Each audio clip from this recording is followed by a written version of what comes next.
अस्सलामु अलैकुम वरहमतुल्लाहि वबरकातुहू। बिस्मिल्लाहिर्रहमानिर्रहीम।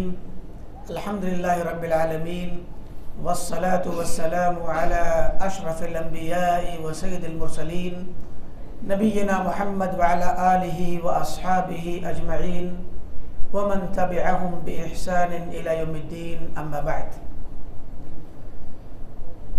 हमारा ये दौरा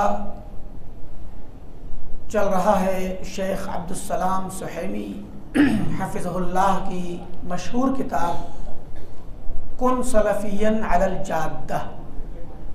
इस किताब के समझने और मुख्तसर अंदाज में इसकी शरह करने के ताल्लुक़ से इस किताब का जो टाइटल है उसका मीनिंग है कुन सलफ़ियन अलल जाद्दा, यानी ऐ मुसलमान बंदे तुम सलफ़ी बन कर के रहो और सलफ़ी मनहज की जो शाहराह है उस पर कायम रहो, क्योंकि इसी में नजात है। और इस किताब के ज़रिए सलफ़ के मनहज को और तौर तरीक़े को, उनके बहुत सारे क़वाइद, उसूल, उनकी खुसूसियात इस किताब में बयान की जा रही हैं। हमने आखिरी जो हमारा पड़ाव जिस पे हुआ था वो मनहजे सलफ़ की कुछ अहम निकात थे, तकरीबन 6 चीज़ें बयान की गई।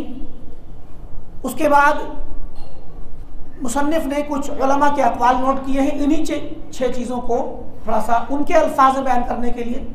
और हम बता चुके हैं आपको कि सलफ़ के अक़वाल ही से हमें पता चलता है कि कुरान और सुन्नत का माना और मीनिंग क्या है। तो सलफ़ का मनहज क्या है, मेथड क्या है, सलफ़ कैसे करके समझते थे कुरान को, सुन्नत को, दीन इस्लाम को, तो ये बात भी उनके अक़वाल से ही पता चलेगी। तो हमारे यहाँ कोई एक शख्स नहीं है, बल्कि सहाबा की पूरी जमात है, ताबईन की पूरी जमात है जो सहाबा के तरीक़े पर थे, और उनके बाद भी तबा ताबईन, ये पूरी जमात, ये सारा सिलसिला हमारे साथ है और उन्हीं के अक़वाल की रोशनी में हम इन बातों को समझते हैं। उसके बाद यहाँ बताते हैं कि सलफ़ी मनहज की कुछ खुसूसियात हैं। क्या है? नंबर 1, सबातु अहलिही अलल हक़, कि सलफ़ी मनहज की अहम खुसूसियत यह है कि अहले हदीस और सलफ़ी हक़ पर कायम और दायम रहते हैं, जमे रहते हैं। वादम तक़ल्लुबिहिम कमा ही आदत अहल अहवा, इधर कभी कभी उधर उलटते पलटते नहीं हैं, हर रोज़ अपना मजहब चेंज नहीं करते, बल्कि क्योंकि अब इसके बाद कहीं और हक़ नहीं है कि कहीं पर जाकर के ढूंढा जाए। कहीं पर भी हक़ अहल हदीस के अलावा बाहर जाकर कहीं पे हक़ आपको नहीं मिलेगा कि आप अपना दीन चेंज करें और कहीं और हक़ को तलाश करें। तो जबकि अहलुल अहवा बिदती लोग क्या करते हैं, आज वो किसी अपने बिदत के मसलक पर होंगे, मुनाजरा करेंगे, फिर वो किसी और मसलक को पकड़ लेंगे, फिर मुनाजरा करेंगे, बातचीत करेंगे, फिर कोई और मसलक पकड़ लेंगे। ऐसे मसलक से मसलक बदलते रहते हैं। मगर जो इंसान पलटते पलटते अगर वो इत्तेफाक से हक़ पर आ गया तो हक़ के बाद फिर वो उसको नहीं छोड़ता। इस पर इन्होंने बहुत सारे अक़वाल नक़ल किए हैं, हुज़ैफ़ा रज़ियल्लाहु तआला अन्हु का और शेख इब्न तैमिया का। तो हम उन अक़वाल को छोड़ रहे हैं। तो पहली खुसूसियत यह है कि अहलुल हदीस अपने मसलक को नहीं छोड़ता। क्यों? क्योंकि हक़ उसको मुकम्मल तौर पे मिल चुका होता है, लिहाजा कहीं और जाने की ज़रूरत नहीं रह जाती। नंबर 2, इत्तिफ़ाक़ अहलिही अलल अक़ीदा, अहले हदीस का अक़ीदा पूरी दुनिया के किसी भी कोने में अहले हदीस होगा, अक़ीदे की बात उसकी और हमारे यहाँ जो होगा उसकी एक सी होगी। मशरिक़ से लेके मगरिब तक, शिमाल से लेके जुनूब तक, कहीं भी सलफ़ी और अहले हदीस हो, चाहे आज की दुनिया में यह साबिका सहाबा से लेके आज तक हमारा अकीदा एक ही है।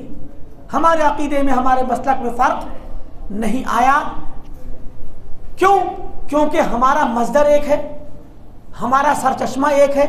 जब हम कुरान ही से लेते हैं, हदीस से लेते हैं, तो सारे उलमा जो अहले हदीस और सलफ़ी हैं वो कुरान ही से निकाल कर पेश करेंगे और हदीस से पेश करेंगे, तो कुरान और हदीस की बात एक सी होगी। जबकि अकीदे के सिलसिले में आप अगर बिदअतियों के अकायद को देखेंगे तो सबके अपने अपने अकीदे होते हैं, सारे बिदअतियों के अपने अपने अकीदे। इस्लामी तारीख़ में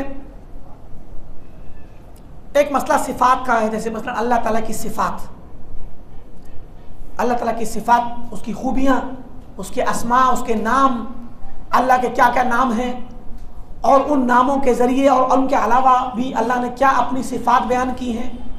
इस सिलसिले में अहले हदीस का अकीदा यह है कि जो कुछ भी अल्लाह ने कुरान में बयान किया है और जो कुछ भी अल्लाह के रसूल सल्लल्लाहु अलैहि वसल्लम ने हदीस में बयान किया है अल्लाह ताला के बारे में, हम सब कबूल करते हैं।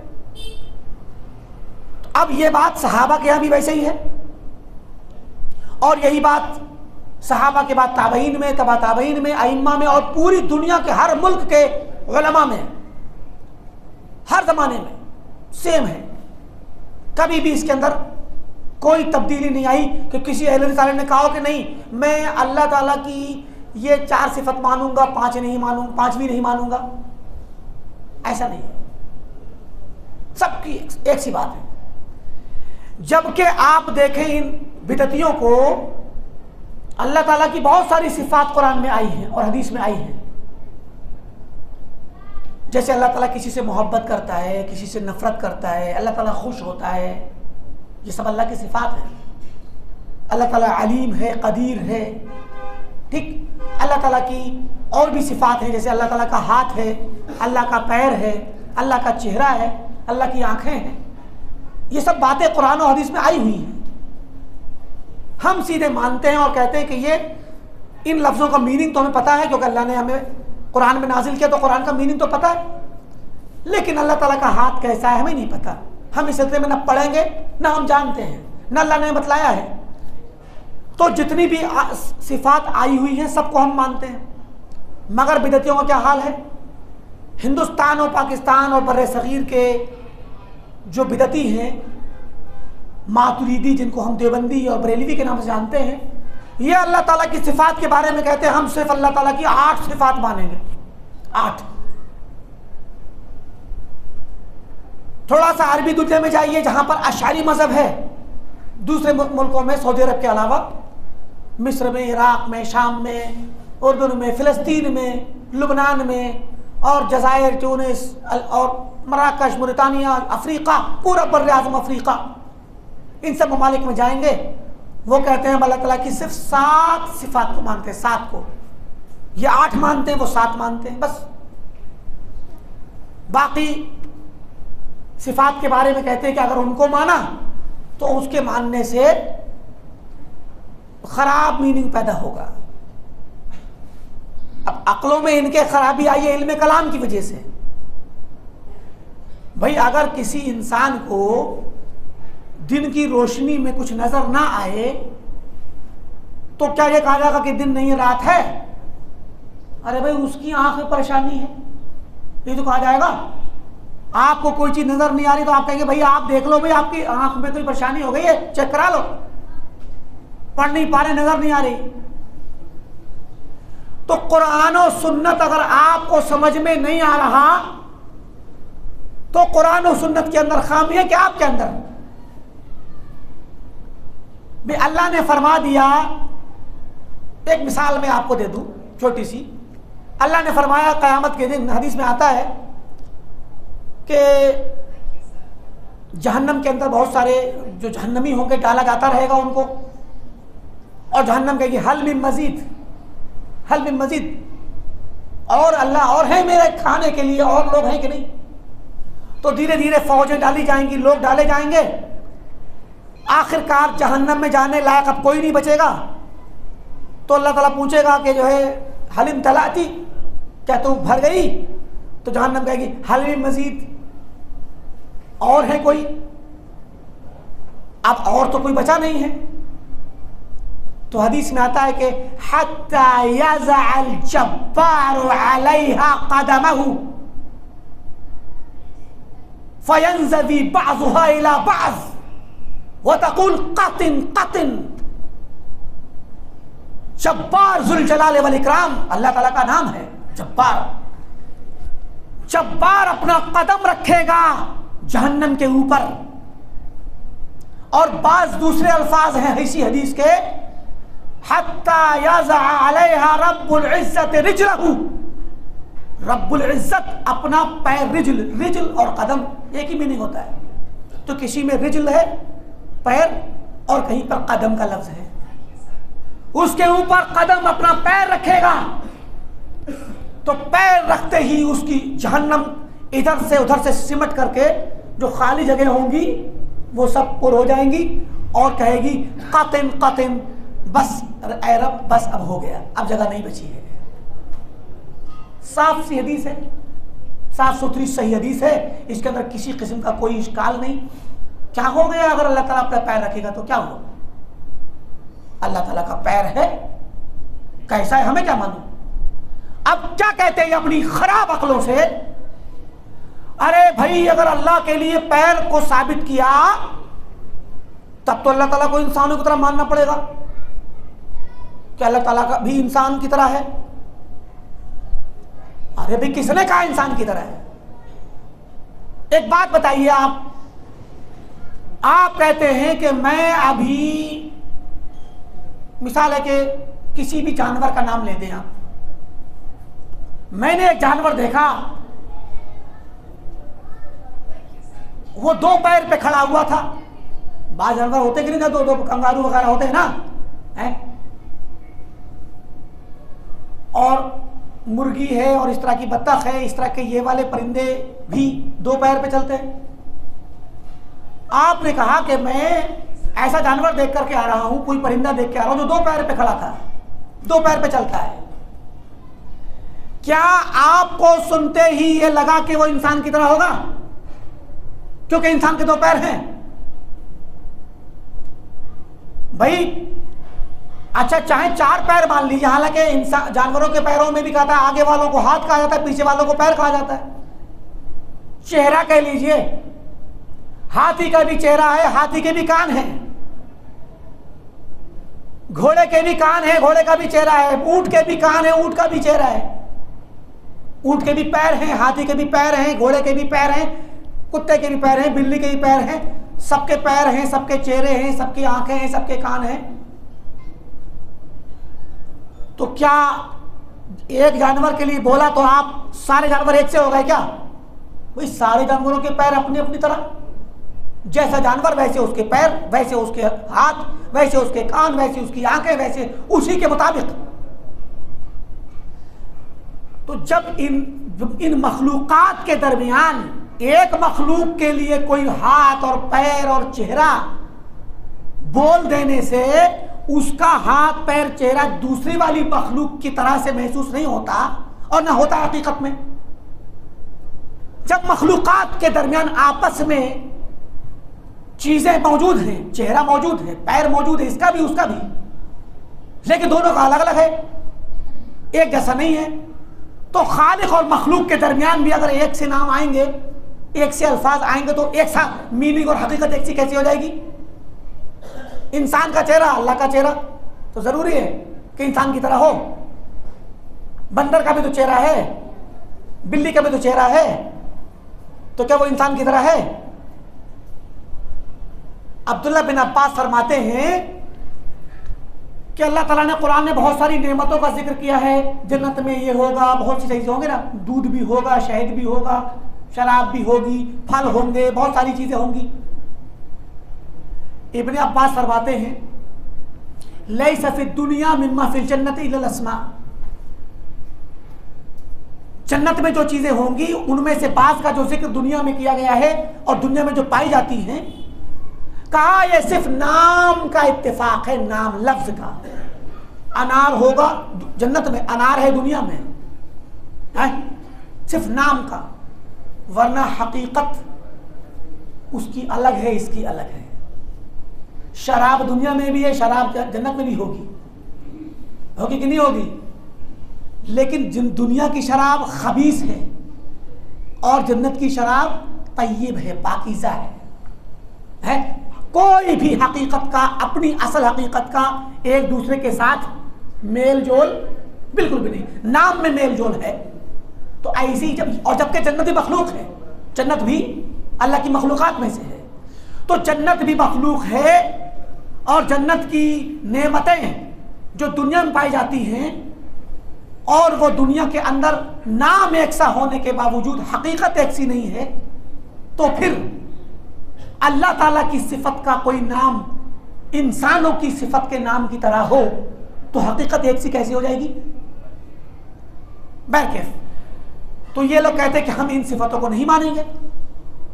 अब क्या तफसीर करते हैं कि कदम का मतलब है ये कोई कौम होगी जो अल्लाह ताला पैदा करेगा, उसको डालेगा जहन्नम में। किसी कौम को पैदा करेगा, उसका नाम कदम है। जो भी आए मन में बोल दो। तो ये तफसीलात है, बैठे हम इन तफसील में जाएंगे तो वक्त ज़्यादा ज़ाया हो जाएगा। एक मिसाल हम दे रहे हैं कि अहले, अब क्या है, मातुरीदियों देवबंदियों के यहाँ 8 सिफात, उनके यहाँ 7 सिफात। और ऊपर जाइए, मोतजिला नाम का एक फिरका था, वो कोई भी सिफत नहीं मानता।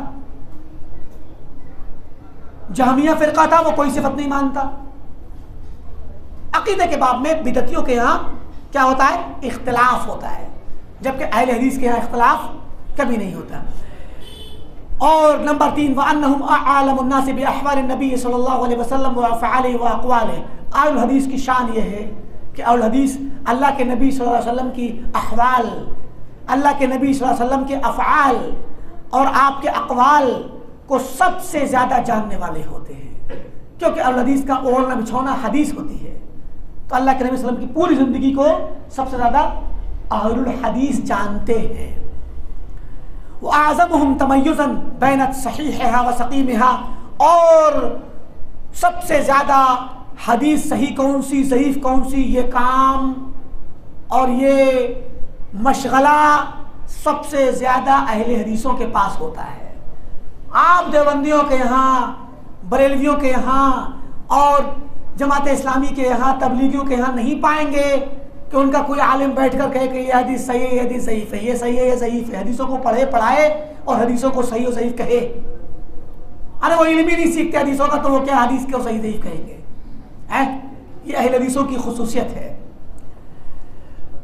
और चौथी खुसूसियत यह है कि अहलुल हदीस का अक़ीदा है कि सलफ़ का तरीक़ा हियल अस्लमु वल अअलमु वल अहकम, सबसे ज़्यादा सलामती वाला, सबसे ज़्यादा इल्म वाला, सबसे ज़्यादा हिकमत वाला तरीक़ा सलफ़ का रहा है और है। उसमें इल्म भी है, उसमें हिकमत भी है और उसके अंदर एक सलामती है हर तरह की गुमराही से बचने की। जबकि बाद के जो लोग हैं जिन्होंने अपनी तरफ से इल्म कलाम को ईजाद किया, इनका जो तरीक़ा है वो ख़राब है और वो सलफ़ के तरीक़े का मुकाबला नहीं कर सकता। ये एक बहुत मुख्तसर सी बात कह दी गई है, वरना इस पर इब्ने तैमिया रहमतुल्लाह ने किताब लिख डाली इस एक जुमले पर, समझे? क्योंकि ये इन लोगों ने ये इल्ज़ाम लगाया, क्या कहते हैं, कि सलफ़ का तरीक़ा बस सिर्फ सलामती वाला है, उसमें ज़्यादा पेचीदगियाँ नहीं है। लेकिन बाद वाले लोगों का तरीक़ा, जो हमारा तरीक़ा है, ज़्यादा इल्म वाला है, ज़्यादा हिकमत वाला तरीक़ा हमारे पास है। और सहाबा का तरीक़ा बस सिर्फ सलामती वाला है। क्या मतलब? सहाबा ये इल्म कलाम जानते नहीं थे तो इनको ज़्यादा टेंशन नहीं थी, ये कुरान पढ़ते थे, इनको मीनिंग भी नहीं पता था।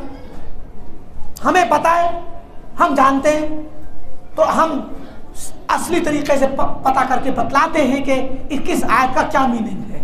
तो हमारा तरीक़ा ज़्यादा इल्म वाला है। सलफ़ का तरीक़ा क्या था? कुरान की आयत पढ़ो, समझे बगैर ही छोड़ दो, अल्लाह के हवाले कर दो कि अल्लाह बेहतर जानता है। तो साहबा सिर्फ अल्फाज पढ़ते थे, नऊज़ बिल्लाह। हमने इसके बारे में तफसील से शेखुल इस्लाम इब्न तैमिया की किताब अल फतवा अल हमविया का दर्स शुरू किया है दिल्ली में, और वो हमारे चैनल पर मौजूद है। उसको अगर आप पढ़ेंगे या सुनेंगे इस किताब को तो इंशाअल्लाह इस मसले की तफसील के साथ वजाहत आपको मिल जाएगी।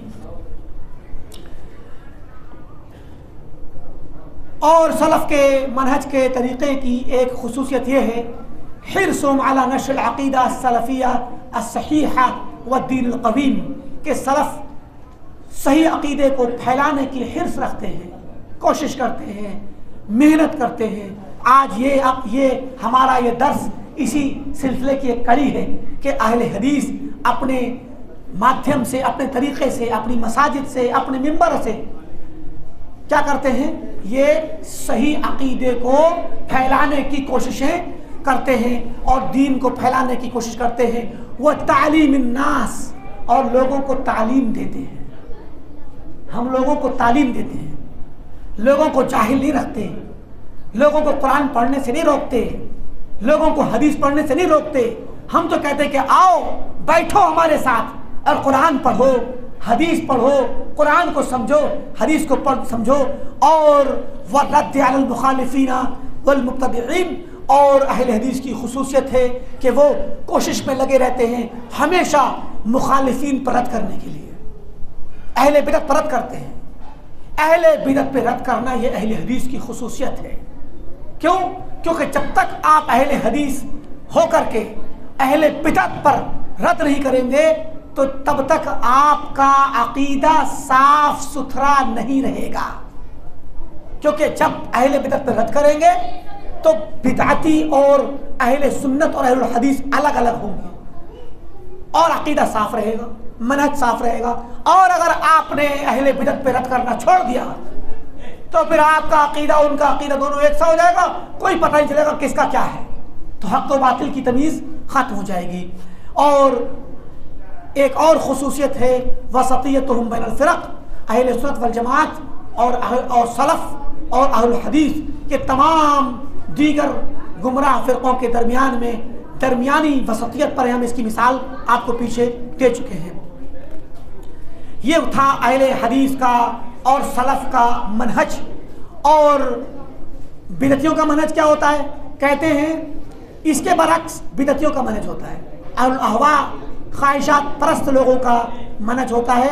फ़इन्न मसदर तलक़्क़ी इंदहुम लैसल किताब व सुन्ना। सबसे पहला जो इख्तिलाफ है अहलुल हदीस में और बिदअतियों में कि अहले हदीस अपना अक़ीदा कुरान और हदीस से लेते हैं, जबकि बिदअती लोग कुरान हदीस से नहीं लेते। वो तो अपने मशाइख से लेते हैं, इल्म कलाम से लेते हैं। उनके उलमा ने जो कहते हैं वो उनका अक़ीदा है, और इल्म कलाम से जो निकल के आया वो उनका अक़ीदा है। वो अहले हदीस की तरीक़े से किताब व सुन्नत से नहीं लेते।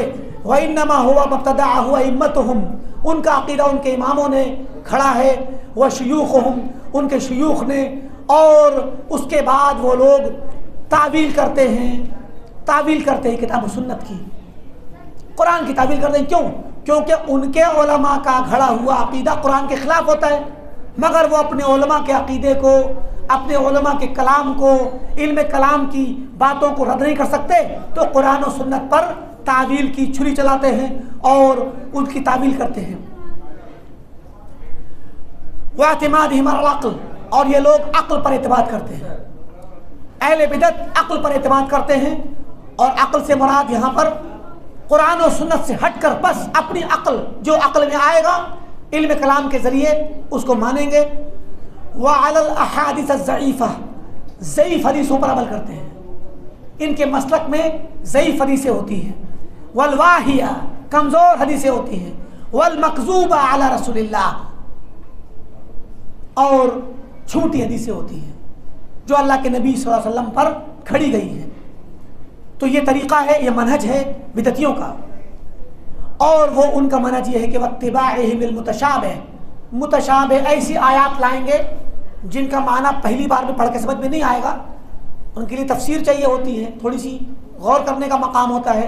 हर आदमी जल्दी नहीं समझ पाता उसको, ऐसी आयतों को मुतशाबिह कहते हैं।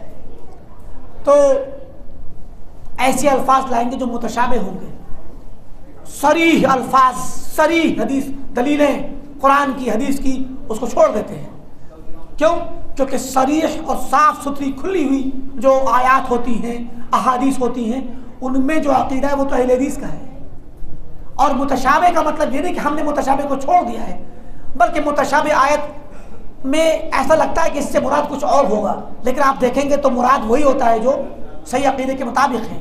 मगर ये लोग ऐसी जगहों को तलाश करते हैं जहाँ से इनको कुछ थोड़ा सा मौका मिल सके अपनी बात को कहने और बनवाने का। व तहरीफ़हिम लिल अदिल्लति व तअवीलिहा तावीलन फासिदा, और ये लोग दलीलों में तहरीफ करते हैं, कुरान में तहरीफ करते हैं। हम इसकी मिसालें बहुत पेश कर चुके हैं। कुरान में तहरीफ की मिसाल हमने पेश की थी। मौलाना महमूद हसन शेखुल हिंद के नाम से मशहूर थे, देवबंद के मौलाना महमूद हसन देवबंदी, शेखुल हिंद कहते हैं ये लोग उनको। उन्होंने एक जगह कुरान की आयत में तहरीफ की थी अपनी किताब ईज़ाहुल अदिल्ला में। हमने इसके मुतालिक मुस्तकिल तफसील के साथ बयान किया है, हमारे चैनल पे मौजूद है। बाकायदा हमने उनकी किताब से उस पुरानी वाली इत्तिबात से नकल किया और नकल करके उसको जिक्र किया और उसको बाकायदा चैनल पर लगाया है। जबकि जब इन्होंने तहरीफ की मौलाना महमूद हसन देवबंदी ने, तो उनकी तहरीफ के बाद उनकी ज़िंदगी में वो किताब छपती रही, मगर उसको चेंज करने की किसी में हिम्मत नहीं हुई। जब उनका इंतकाल हो गया तो इंतकाल के बाद उसको चेंज किया गया, तब जाके वो बाद के एडिशनों के अंदर वो लफ्ज़ गलत वाला निकाला गया। आप सुन लीजिएगा, इंशाअल्लाह वहाँ पर मौजूद है। तरीक़ुल खलास व नजात हुआ बिल इत्तिबा व तर्कुल इब्तिदा, नजात का रास्ता इत्तिबा है और बिदअत को छोड़ना ही दुनिया और आखिरत में नजात का तरीक़ा है। इसके मुताल्लिक़ आप बहुत सारे नुसूस सुनते रहते हैं। अभी मौलाना ने मौलाना फजीलतुल शेख मौलाना एहसानुल्लाह साहब ने अभी आपके सामने कुछ जो बयान दिया, उस बयान में यही बात है कि सिरात मुस्तकीम की पैरवी करना और किताब और सुन्नत को लाजिम पकड़ना, सलफ़ के तरीक़े को लाजिम पकड़ना, इसी में नजात है और इनसे हट करके हलाकत है। वही बात यहाँ आ रही है। तो उसके मुताल्लिक़ क्या नाम है, उसमें मुख्तसर सी बात हम पेश कर देते हैं कि फरमाया कि वत्तबि माफ़ी वब्तग़ि फ़ीमा आताकल्लाहु दरल आखिरह वला तंस नसीबक मिनद दुनिया व अहसिन कमा अहसनल्लाहु इलैक। और अल्लाह ताला ने, अल्लाह के नबी ने अल्लाह ने फरमाया हदीस कुदसी में, अना अग़ना शुरकाए अन शिर्क मन अमिल अमलन अशरका फ़ीही मअई गैरी तरक्तुहु व शिरका। मैं सबसे ज़्यादा शिर्क के मामले में सबसे ज़्यादा गनी और बेनियाज बेज़रूरत हूँ। मुझे किसी का शिर्क नहीं चाहिए, किसी की साझेदारी नहीं चाहिए। अगर किसी ने कोई अमल किया और उस अमल में मेरे साथ किसी को शरीक किया तो मैं उसको और उसके शिर्क को छोड़ देता हूँ। अल्लाह ताला ने फरमाया, अल-यौमा अकमलतु लकुम दीनकुम व अतमतु अलैकुम निअमती व रज़ीतु लकुमुल इस्लाम दीना। आज मैंने तुम्हारे दीन को मुकम्मल कर दिया, तुम पर नेमत को तमाम कर दिया और तुम्हारे लिए दीन इस्लाम को मैंने अपने लिए चुन लिया, राज़ी हो गया। तो ये दीन इस्लाम मुकम्मल हो चुका है और इसमें अब किसी भी तरह से इजाफे की ज़रूरत नहीं रह गई है। बहुत सारे नुसूस हैं कि वमा आताकुमुर रसूल फ़ख़ुज़ू वमा नहाकुम अन्हु फ़ंतहू, कि जो कुछ तुम्हें रसूल दे उसको ले लो, जिससे मना करें उससे रुक जाओ। तो रसूल की पैरवी करना ये फ़र्ज़ है। अल्लाह के नबी ने फरमाया, तरक्तु फ़ीकुम मा, मैंने तुम्हारे दरमियान छोड़ा है बा उन चीज़ों को, इन तमस्सकतुम, अगर तुम मजबूती से पकड़ोगे, लन तदिल्लु बादी, तुम मेरे बाद गुमराह नहीं होगे। किताब अल्लाह व सुन्नती, ये किताब अल्लाह है और मेरी सुन्नत है। तो ये वो तमाम नुसूस हैं, बहुत सारे नुसूस मुसन्निफ़ ने यहाँ पेश किए हैं, जिन नुसूस को हम बारहा सुनते रहते हैं और एक दो नुसूस काफ़ी हैं इस मसले को समझाने के लिए। इत्तिबा करने के लिए कुछ चीज़ों का ख्याल करना ज़रूरी है। अल्लाह के नबी की इत्तिबा कैसे की जाएगी और दीन में इत्तिबा का सही तरीक़ा क्या है, इसको समझने के लिए कुछ बातों का ख्याल किया जाना ज़रूरी है। नंबर एक, अल-इतिसाम बिकिताबिल्लाह व सुन्नत रसूलिही। इत्तिबा किताबुल्लाह और सुन्नत रसूल के बगैर मुमकिन नहीं। इत्तिबा तो पैरवी कहते हैं ना, फॉलो करना किसी को। तो कोई कहे कि नहीं मैं हमारे जो आलिम है उनकी इत्तिबा कर रहा हूँ, पैरवी कर रहा हूँ, क्या हुआ, ऐसे नहीं चलेगा। इत्तिबा के लिए ज़रूरी है कि किताब और सुन्नत की इत्तिबा हो। नंबर दो, आदम तफर्रुक़ वल इख्तिलाफ़ फ़िल किताब व सुन्नत, किताब और सुन्नत में किसी किस्म का इख्तिलाफ और इंतशार पैदा ना किया जाए। नंबर 3, अन यकूना इत्तिबाउल किताब व सुन्नह मुक़य्यदन बिफ़हम सलफ़, कि ये किताब और सुन्नत की पैरवी सलफ़ के फ़हम के साथ मुक़य्यद होनी चाहिए कि सलफ़ ने कैसे समझा था वैसे हम समझेंगे। ला बिफ़हम गैरिहिम, सलफ़ के अलावा बाद के ज़मानों के बाद के लोगों ने जो समझा कुरान को हदीस को अपनी अक्लों से, उनकी फ़हम का एतबार नहीं होगा।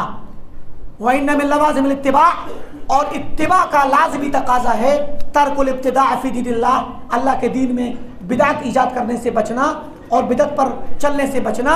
और बहुत सारे नुसूस इस चीज़ में गुजर चुके हैं। एक हदीस मुसन्निफ पेश करते हैं कि अल्लाह के नबी सल्लल्लाहु अलैहि वसल्लम ने फरमाया, कुल्लु उम्मती यदखुलूनल जन्नत इल्ला मन अबा, मेरी उम्मत का हर शख्स जन्नत में जाएगा सिवाय उसके जो इनकार करे, जाना ना चाहे। इल्ला मन अबा, सिवाय उसके जो जन्नत में जाने से इनकार करे। तो सहाबा ने कहा, या रसूलल्लाह वमैया अबा, कौन है शख्स ऐसा जो जन्नत में जाने से इनकार करेगा? आपने फरमाया, मन अताअनी दखलल जन्नह, जो मेरी इताअत करेगा वो जन्नत में दाखिल होगा। वमन आसानी, और जो मेरी नाफरमानी करेगा फ़क़त अबा, तो वो जन्नत में जाने से इनकार करता है। सुभान अल्लाह, कितनी अजीम शान रिवायत है, बुखारी की हदीस है। वो लोग जिनके दरमियान, जिनके घरों में ऐसे लोग हैं, जिनके पड़ोस में ऐसे लोग हैं, जिनके रिश्तेदारों में ऐसे लोग हैं जो दूसरे मसलक पर हैं, जो तकलीद करते हैं, अपने उलमा की बातें सुनते हैं और हदीस पर अमल नहीं करते, उनको ये हदीस सुनाई जाए, उनको बताइए आप कि अल्लाह के नबी ने फरमाया, मेरी उम्मत का हर शख्स जन्नत में जाएगा सिवाय उसके जो जन्नत में जाने से इनकार करे। पूछा गया कौन है? कहा, जो मेरी इताअत करेगा वो जन्नत में जाएगा और जो मेरी मुखालफत करेगा वो जन्नत में जाने से इनकार करता है। तो इस तरह की हदीसें आप सुनाएंगे तो इंशाअल्लाह उम्मीद है कि ऐसे लोगों के दिलों में असर होगा और वो भी इंशाअल्लाह सुन्नत की तरफ आएंगे। और भी अहादीस उन्होंने यहाँ पेश की हैं, हम इन चीज़ों को छोड़ करके आगे बढ़ेंगे। यहाँ ये इत्तिबा करने का तकाज़ा और इत्तिबा की अहमियत और बिदअत से बचने की शक्ल बता रहे हैं और बिदअतियों की पहचान बता रहे हैं।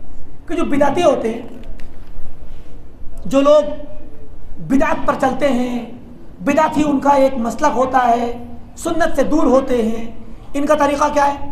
इनका तरीक़ा यह है कि ये लोग कुरान की उन आयतों को तलाश करेंगे जिनके मानी पहली बार में वाज़ेह नहीं होते, जैसे हमने बताया आपको, और फिर उसकी तावील करेंगे। अल्लाह ताला ने फरमाया कि हुवल्लज़ी अंज़ला अलैकल किताब मिन्हु आयातुम मुहकमात, अल्लाह की ज़ात वो ज़ात है जिसने तुम पर किताब नाजिल की, इसमें कुछ आयतें मुहकम है, साफ सुथरी क्लियर हैं। हुन्ना उम्मुल किताब, यही असल किताब की असल आयात यही है, मकसूद यही। व उखर मुतशाबिहात, और कुछ आयतें ऐसी हैं जो मुतशाबिह हैं, यानी बहुत ज़्यादा वाज़ेह नहीं है। फ़अम्मल्लज़ीना फ़ी क़ुलूबिहिम ज़ैग़ुन, तो जिनके दिलों में ज़ैग़ और इन्हिराफ है, फ़यत्तबिऊन मा तशाबह मिन्हु, वो ऐसी आयतों की जो मुतशाबिह हैं उनकी पैरवी करते हैं, उनके पीछे पड़े रहते हैं।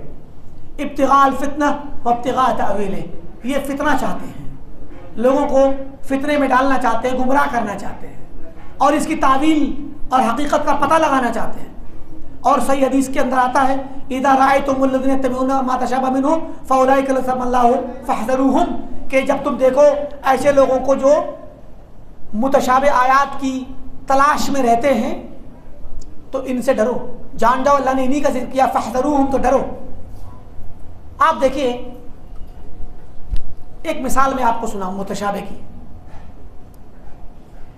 कि अगर आप किसी आयत को उसके सियाक़ व सबाक़ से आगे पीछे के हिसाब से ना पढ़ें, बीच में से उठा करके बस सुना दे किसी को, तो वो मुतशाबिह बन जाएगी। हालांकि मुतशाबिह है नहीं, क्योंकि जितना आप सुनेंगे, जब आपको कुरान याद नहीं है तो जितना सुनेंगे उतने का तर्जुमा आपको बताया जाएगा, तो आपको लगेगा बात तो सही है। आप देखिए बरेलवियों ने क्या किया है, अहमद रज़ा खान ने अपने तर्जुमा कुरान के अंदर ये बतलाने की कोशिश की है कि ये जो हमारे औलिया हैं जिनकी हम इबादतें करते हैं, ये औलिया इनकी नज़रें बहुत तेज़ होती हैं, ये हमें हर तरफ से देख लेते हैं, हमारे अहवाल से वाकिफ़ हैं, चाहे वो कब्र ही में क्यों ना हो है। और कहा ये अकीदा कुरान में मौजूद है, ठीक है, कुरान के अंदर मौजूद है। दलील क्या है, कहाँ है कुरान के अंदर? अब एक जगह से आयत उठाई, आगे पीछे का सियाक़ो सबाक़ छोड़ करके, और कहा इन्नहु यराकुम हुवा व क़बीलुहु मिन हैसु ला तरौनहुम, बेशक वो और उसकी जमात तुम्हें देखती है वहाँ से जहाँ से तुम उसे नहीं देख सकते। तो देखो, औलिया और उनकी जमात हमें देखती है, हम नहीं देख सकते, वो देखती है। तो अब आपको लगेगा कि भाई ये तो भाई सही बात आ रही है, कुरान के अंदर मौजूद है। तो अब ये आयत मुतशाबे बन गई आपके लिए, क्यों? क्योंकि आपको सियाक़ो सबाक़ तो पता नहीं है कि ये आयत का पूरा सेंस क्या है, इससे पहले क्या कहा गया है, बाद में क्या कहा गया है। जबकि अपने आप में कुरान के अंदर ये मुतशाबे नहीं है, वो बहुत साफ है। अब आप जाइए कुरान में और पढ़िए इस आयत को और देखिए, ये आयत शैतान के बारे में कही गई है। ये बात इबलीस के बारे में कही गई है कि इबलीस और उसका कबीला, शैतान और उसकी ज़ुर्रियत और उसके चेले तुम्हें देख रहे होते हैं वहां से जहां तुम नहीं देखते उनको। जाहिर सी बात है, हम तो शैतान हमें नजर नहीं आता और वो हमें देखता है और ताक लगा के बैठा होता है कहां से मैं इनको गुमराह करूं। तो इस तरीके से मुतशाबे आयात, वो मुतशाबे ना भी हो तो मुतशाबे बना करके अपना काम निकालते हैं। बात समझ आ रही है ना? ये मतलब मुतशाबे का। तो कहा जब तुम देख लो कि इस तरह से लोग करते हैं, फहज़रूहुम, तो इनसे डरो और दूर रहो इन ऐसे लोगों से। तो कहा कि अहले ज़ैग़ और मुनहरिफ लोगों की अलामत यह है कि ये लोग दीन में फ़िरक़ाबंदी पैदा करते हैं, फ़िरक़े बनाते हैं। इन्नल लज़ीना फ़र्रक़ू दीनहुम व कानू शियअ लस्त मिनहुम फ़ी शै, जो लोग दीन में फ़िरक़ा बनाएं और अलग अपना धड़ा लेके अलग हो जाएं, किताब और सुन्नत से हट जाएं, तो इनसे आपका कोई ताल्लुक़ नहीं है। लस्त मिनहुम फ़ी शै, आपका कोई ताल्लुक़ नहीं, बरात करो इनसे।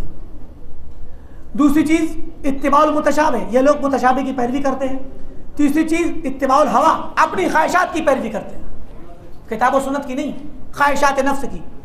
नंबर 4 मुआरज़तुस सुन्नह बिल कुरान, कुरान को और हदीस को आपस में टकराते हैं। आप अहनाफ की किताबों पढ़ेंगे, ये आयत कुरान में आई है और ये हदीस जो आ रही है वो कुरान के खिलाफ जा रही है। बहुत सुनेंगे ऐसा, बहुत पढ़ेंगे।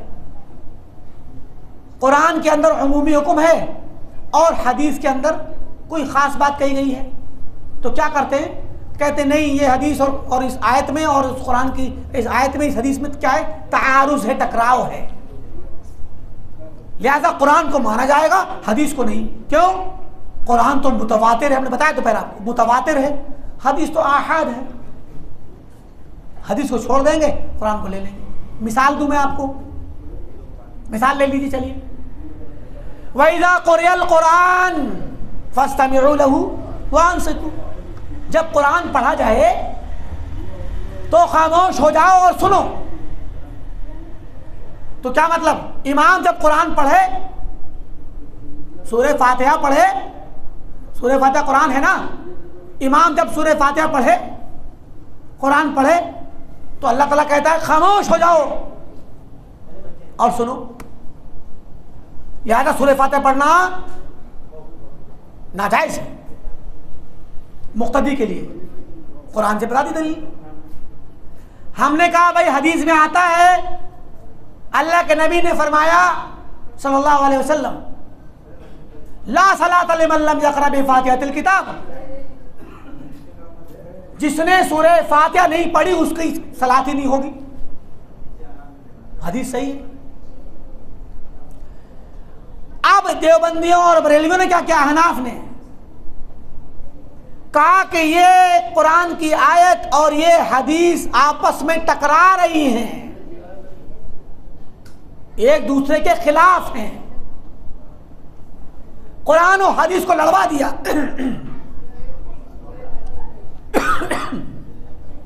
कुरान और हदीस को लड़वा दिया।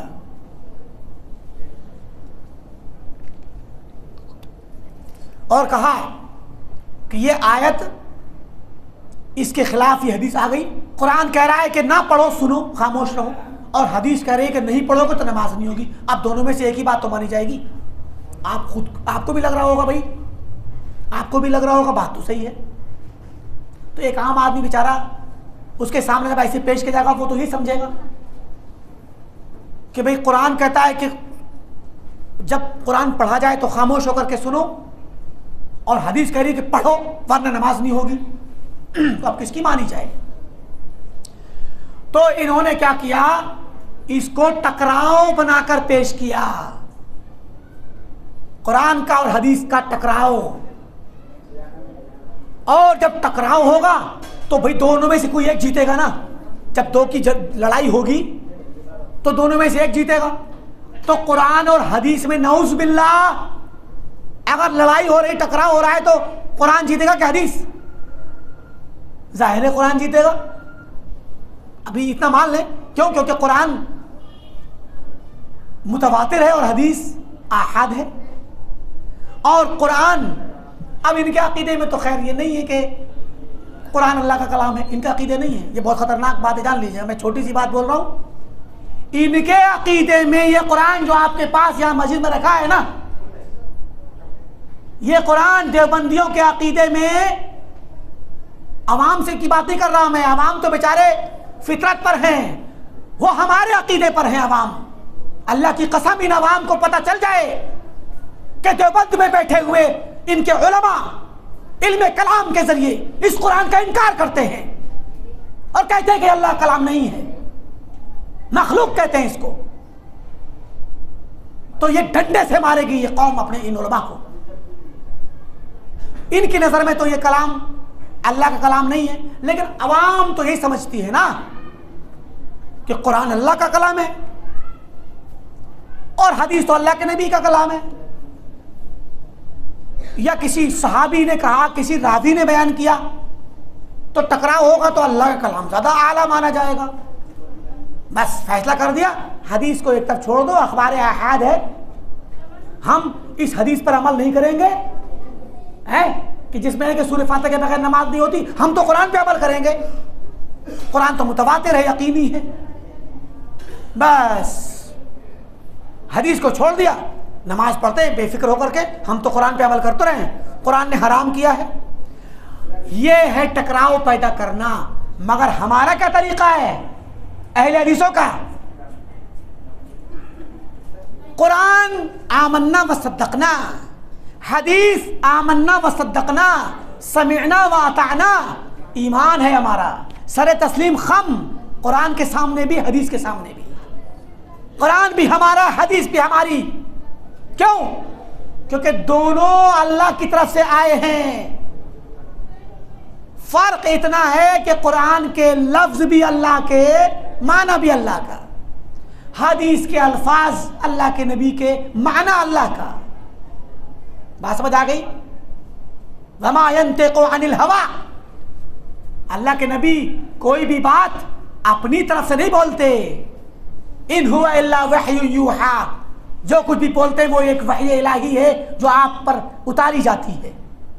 लिहाजा जब वो वही इलाही है, अल्लाह ही का कलाम है, तो क्या अल्लाह ताला का कलाम, एक कलाम दूसरे कलाम में टकराव होगा? नऊज़ बिल्लाह, तो कुफ्र है। आप अल्लाह ताला के बारे में ये कहते हो कि नऊज़ बिल्लाह, नऊज़ बिल्लाह, 1000 बार नऊज़ बिल्लाह, कि अल्लाह ताला ने उसको नऊज़ बिल्लाह पता नहीं कि उसने कुरान में क्या कहा और हदीस में क्या कहा। कंट्राडिक्शन है उसकी बात में, कुरान में कुछ कहता है, हदीस में कुछ उतारता है, नऊज़ बिल्लाह। अपने नबी पर जिब्रील के जरिए कुछ उतारता है और कुरान में कुछ कहता है? ये तो कुफ्र होगा। वलो कान मिन इंदि गैरिल्लाह लवजदू फीही इख्तिलाफन कतीरा, अगर ये कुरान गैरुल्लाह की तरफ से होता तो इसके अंदर बहुत इख्तिलाफ पाया जाता। कुरान तो चैलेंज करता है, कुरान के अंदर इख्तिलाफ नहीं, और हदीस ये कुरान की तफसीर है, कुरान का बयान है, कुरान ही की तफसीर है। ये भी अल्लाह के नबी ने फरमाया, अला इन्नी ऊतीतुल किताब इन्नी ऊतीतुल कुरान, ये दोनों लफ्ज़ आए हदीस के अंदर। सुन लो, मुझे कुरान दिया गया है, किताब दी गई है, वह मिस्लहू माहू, और इसी के मिस्ल एक और चीज दी गई है, और वो सुन्नत है। मिस्ल माने मुशाबे, सेम, हम शक्ल, इसी के मिस्ल है। लिहाजा हम कुरान और सुन्नत के दरमियान टकराव के कायल नहीं हैं। कुरान और हदीस में कोई टकराव नहीं है। अब क्या करेंगे हम कहते हैं भाई, अल्लाह ने फरमाया कि जब कुरान पढ़ा जाए तो सुनो, ये आम बात है। आम का मतलब ये हुआ कि इमाम जब पढ़ता है तो कुरान दो तरह से पढ़ता है, वो सूरह फातिहा भी पढ़ता है और कुरान की सूरत या आयतें पढ़ता है, दोनों में उसका कुरान ही है। और हदीस ने क्या कहा, जब कि नमाज में बगैर सूरह फातिहा की नमाज नहीं होगी, तो हदीस ने सूरह फातिहा पढ़ना वाजिब कर दिया। तो हदीस बतला रही है कि कुरान की आयत में कुरान पढ़ा जाए तो सुनो, खामोश रहो का मतलब है सूरह फातिहा के बाद वाला कुरान पढ़ा जाए तो खामोशी से सुनो। सूरह फातिहा तो पढ़ने के लिए हदीस कह रही है कि बगैर पढ़े नमाज नहीं होगी।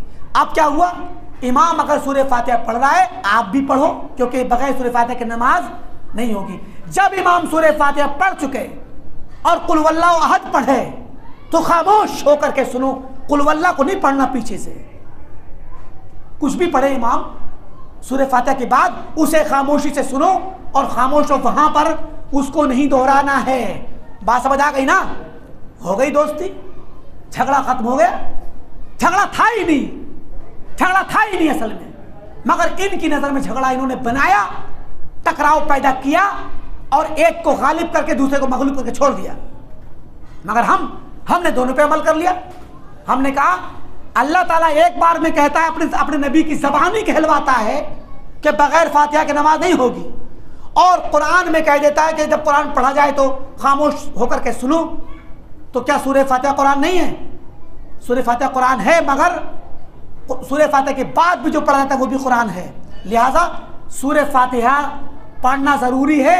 और अल्लाह की इस आयत का मतलब ये नहीं कि सूरह फातिहा को भी खामोशी से सुनो, बल्कि सूरह फातिहा के अलावा जो कुरान है उसको खामोशी से सुनो। सूरह फातिहा पढ़ना ज़रूरी है। बहरकैफ ये एक मिसाल है, ऐसी बहुत सारी मिसालें हम आपको दे सकते हैं, मगर वक्त हमारे पास नहीं है जिसकी वजह से हम इसकी तफसील में जाएं। तो ये अहल हदीस का तरीक़ा है, और बिदतियों का तरीक़ा यह है कि वो कुरान और हदीस के दरमियान इख्तिलाफ पैदा करते हैं और तारुज़ और टकराव पैदा करते हैं, और उसके बाद एक को छोड़ देते हैं, दूसरे को लेते हैं। नंबर 5 इनकी अलामतें बता रहे हैं बिदतियों की कि बुग़्ज़ अहल असर, ये अहले असर से बुग़्ज़ रखते हैं, अहलुल हदीस से बुग़्ज़ रखते हैं। इसके बारे में क्या बताना, आप रोज़ाना देखते हैं, रोज़ाना इस चीज़ का सामना करते हैं कि ये अहले हदीस से कितना ज़्यादा बुग़्ज़ रखते हैं।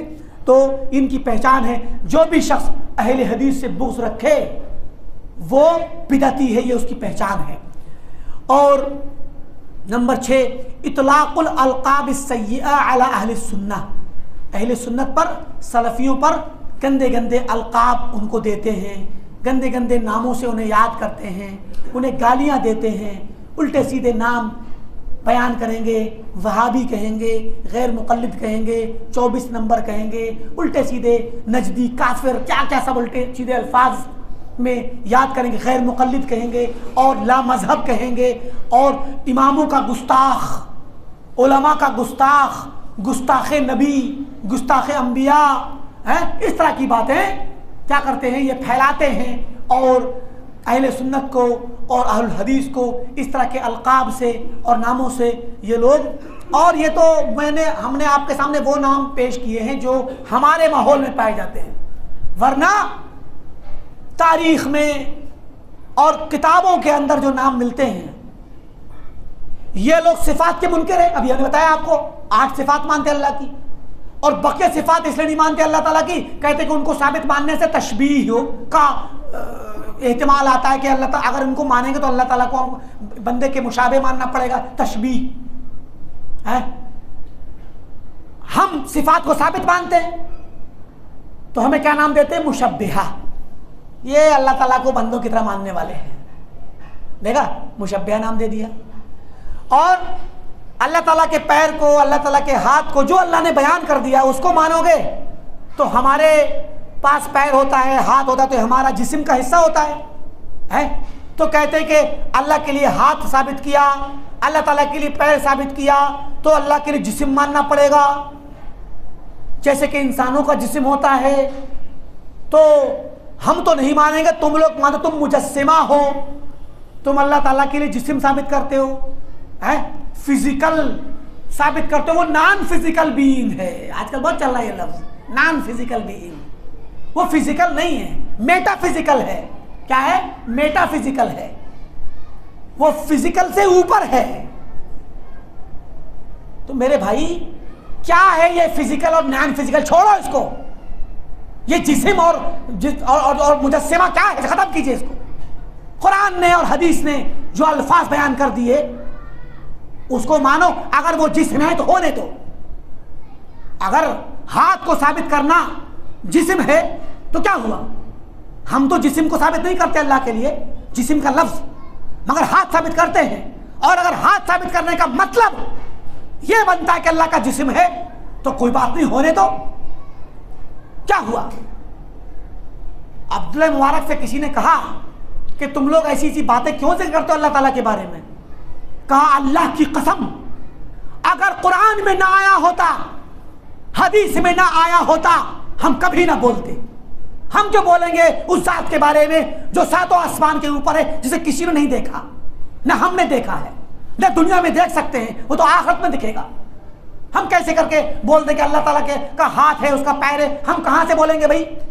गैब है, वो तो गायब है, हमसे गायब है।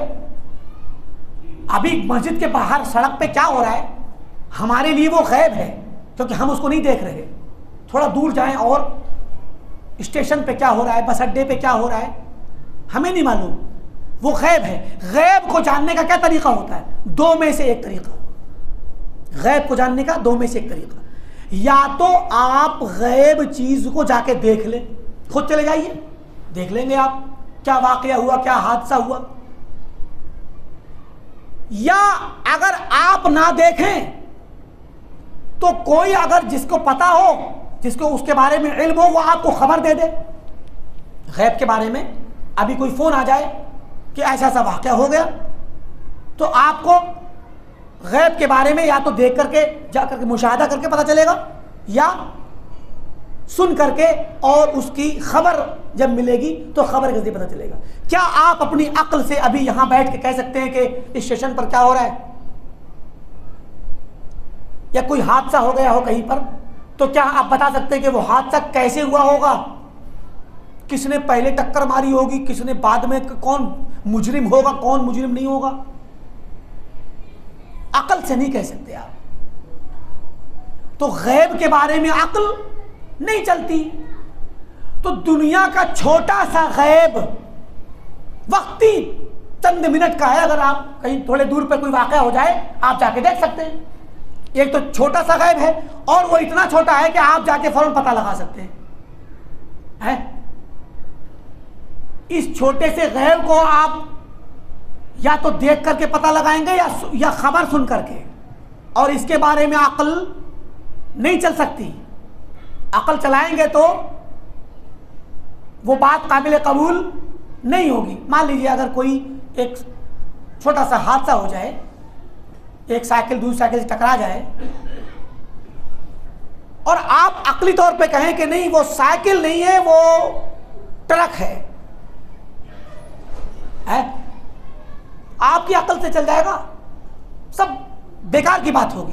तो गैब के बारे में अक्ल नहीं चलती। तो जब इस दुनिया के छोटे से गैब में अक्ल नहीं चलती, तो जो दुनिया का, पूरी कायनात का सबसे बड़ा गैब है अल्लाह ताला, अल्लाह ताला सबसे बड़ा गैब है। अल्लाह से बड़ा गैब कोई नहीं। क्यों? क्योंकि दुनिया के गुयूब को जानने के, दुनिया के दीगर जो गैब हैं उनको जानने के रास्ते मिल जाते हैं। मगर अल्लाह ताला के जानने का रास्ता इंसान खुद से तलाश नहीं कर सकता।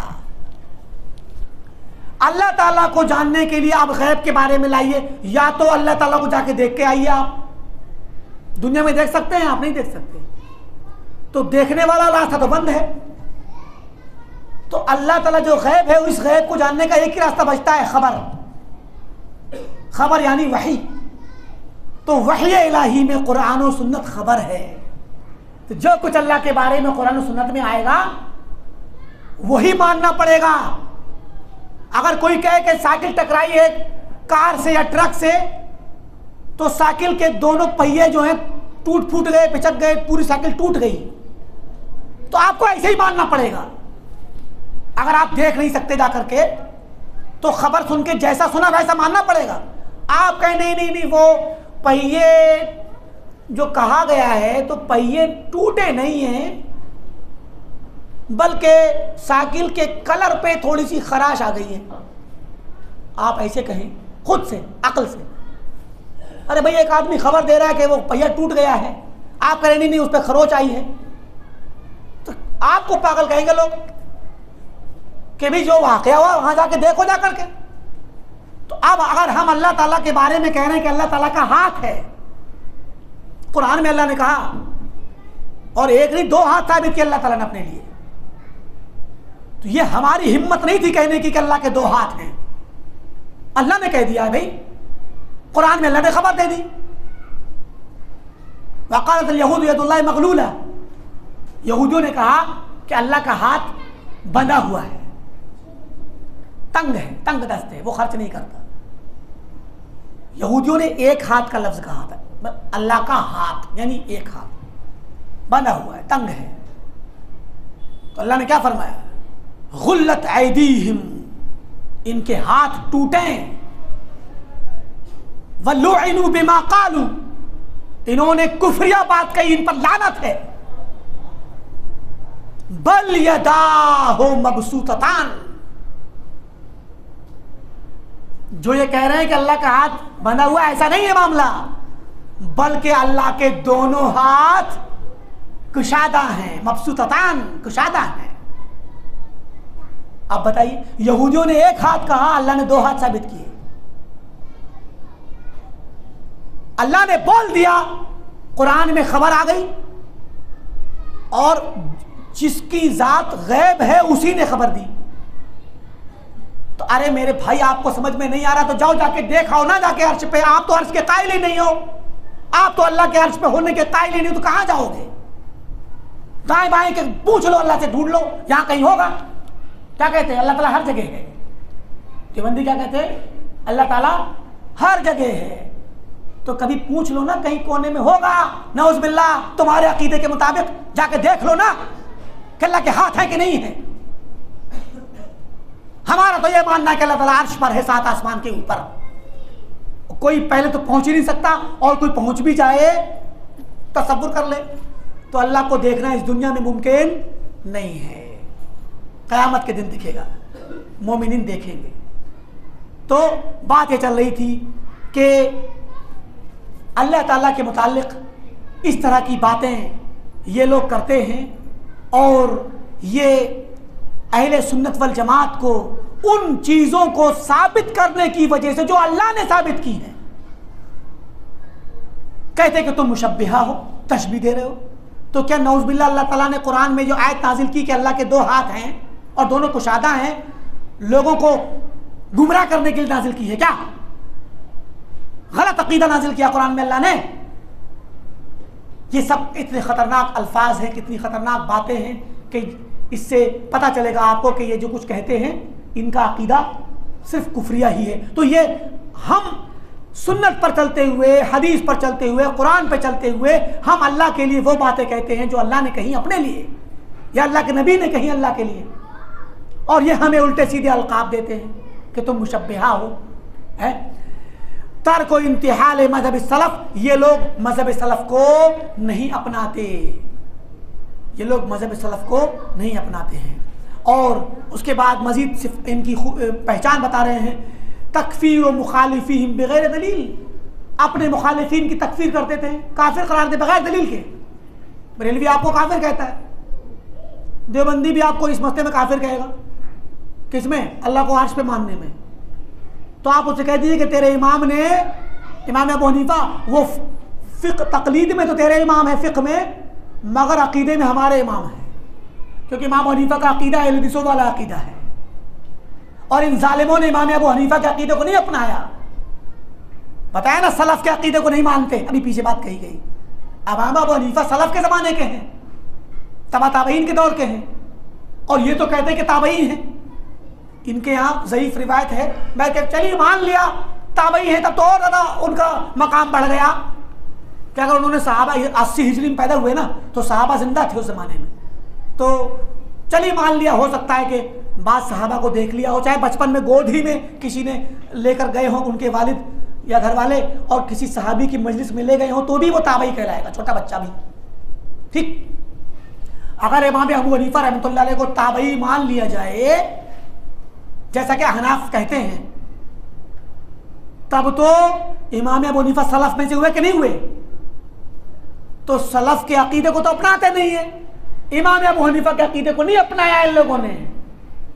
इन्होंने जो अकीदा अपनाया, मातुरीदी अकीदा, हिंदुस्तान से होते हुए, पुराने जमाने के एतबार से नक्शा बनाइए, यहां से होते हुए जाएगा सिंध, और सिंध से होते हुए जाएगा अफगानिस्तान, और अफगानिस्तान से होते हुए जाएगा ईरान, और उधर चलेगा शमाल में ताजिकिस्तान में, और वहां समरकंद में जाकर रुक जाएगा, और उज़्बेकिस्तान में जाकर के। समरकंद एक आज भी बहुत बड़ा शहर है। समरकंद का एक छोटा सा गांव कस्बा था, उसका नाम था मातुरीद। वहां पर पैदा हुए मौलाना अबू मंसूर मातुरीदी। बात समझ आ रही है कि नहीं आ रही है? उन्होंने जो अकीदे की तफसीर करके समझाया, वो अकीदा अहनाफ के यहाँ, देवबंदियों, बरेलवियों के यहाँ पाया जाता है। तो यह अकीदा जाके समरकंद में जाकर रुक जाएगा, और समरकंद से अगर थोड़ा सा बढ़ेगा, इराक की तरफ को आएगा, तो अबुल हसन अशरी से मुलाकात कर लेगा। अबुल हसन अशरी से थोड़ा सा उठेगा तो अब्दुल्ला बिन सईद बिन कुल्लाब, इब्ने कुल्लाब नाम का एक शख्स था, जिसने ये अकीदा सबसे पहले गढ़ा था। उस तक जाके रुक जाएगा। 241-42 में उसका इंतकाल है। बस 240-42 हिजरी के पहले ये अकीदा नहीं मिलेगा आपको, जो देवबंदियों का अकीदा है। बात समझ आ रही है ना? तो 250 साल तक लोग क्या थे? मुसलमान नहीं थे। 240 तक चलिए, अब्दुल्ला बिन सईद बिन कुल्लाब 240 में इनका इंतकाल हुआ, तो 60-70 साल की उम्र लगा लीजिए, तो 170 हिजरी तक उनकी पैदाइश मान लीजिए।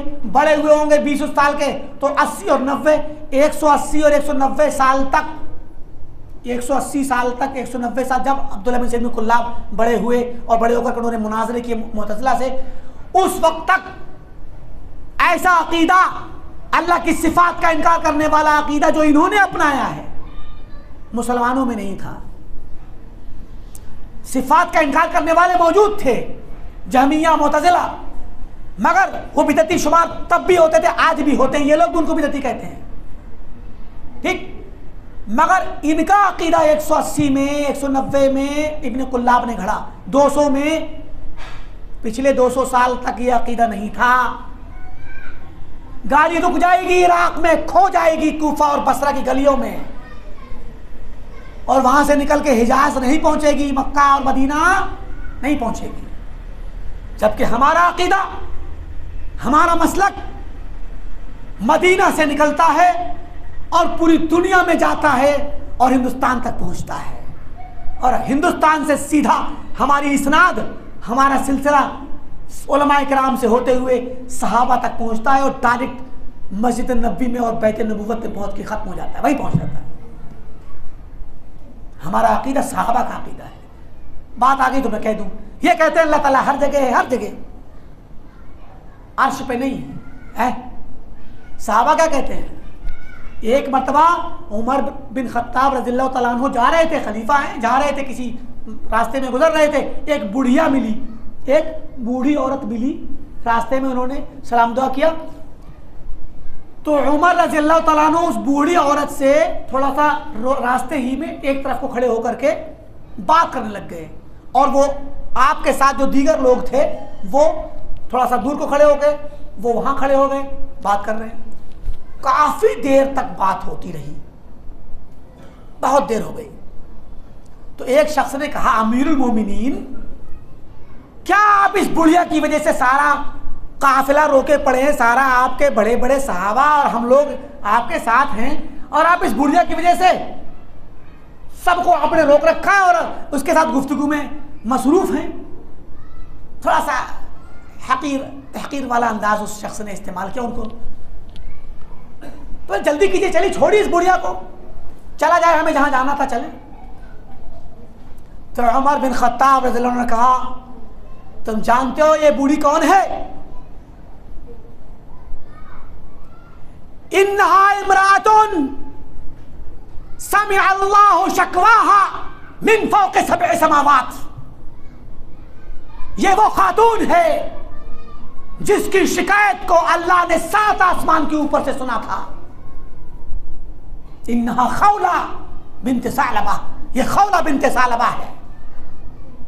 उमर बिन खत्ताब ने कहा, सहाबा ने कहा, सहाबा ने सुना, ताबईन ने सुना। सहाबा का अकीदा तो यह है कि अल्लाह ताला 7वें आसमान के ऊपर है? और उम्मुल मोमिनीन आयशा सिद्दीक़ा फरमाती हैं कि खौला, यही खातून मेरे घर आई और अल्लाह के नबी सल्लल्लाहु अलैहि वसल्लम के पास बैठी। यहाँ अल्लाह के नबी बैठे हैं चारपाई पे, यहाँ खौला बैठी हैं और धीरे धीरे बात कर रही हैं। मैं वही कमरे में सामने हूं। अभी इस मस्जिद में कुछ लोग बात करें तो हर इंसान सुन लेगा, कुछ बातें, कोई ना कोई बात भी कान में आराम से सुन लेगा।